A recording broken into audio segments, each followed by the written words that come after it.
you grew up in SoCal, so what was that like? In LA. I grew up in Beverly Hills, actually. And that So was what was nice. that like?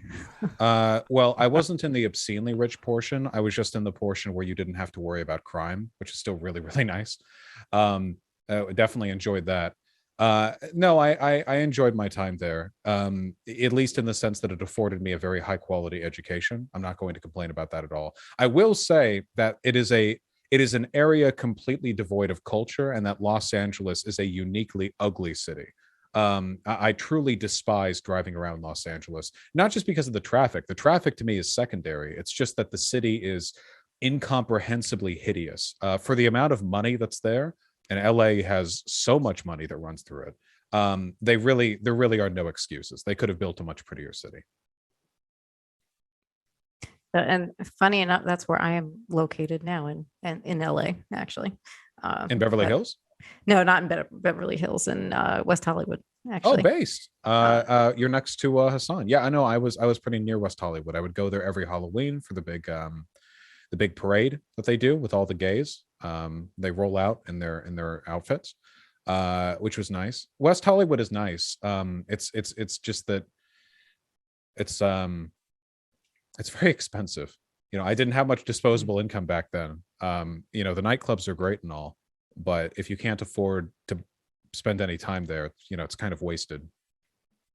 Yeah, I mean, I don't go to the night. You're right, it is very pricey, but there's a lot of walking around and looking at things, you know. And Yeah, I'm in the opposite of that. I'm in Vermont. That is the opposite of Los Angeles in almost every imaginable way. Yeah, it really is. It is beautiful up there, though. Oh yeah, it's wonderful. Well, people complain about the how expensive it is to live here, and I'm just like, well, you know, there's a reason it's expensive. We have to pay more taxes because they stop things like billboards. You can't have billboards. I mean, there's a reason things are so. Our school system's amazing. There's a reason why it's expensive to live here. I didn't know they didn't allow for billboards. Yeah, they stop on the border. That's actually really cool. I Yeah. like that a lot.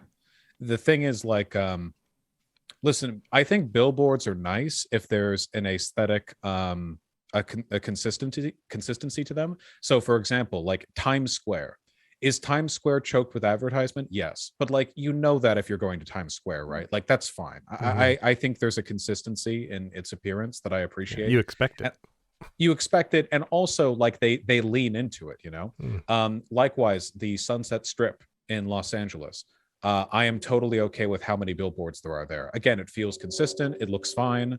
I like it. I've been to Tokyo the same. I think that a lot of Japanese cities, well, I don't think they always nail it. I think that some of their boulevards, you know, they lean into advertisements in a way that feels like it contributes aesthetically to the city.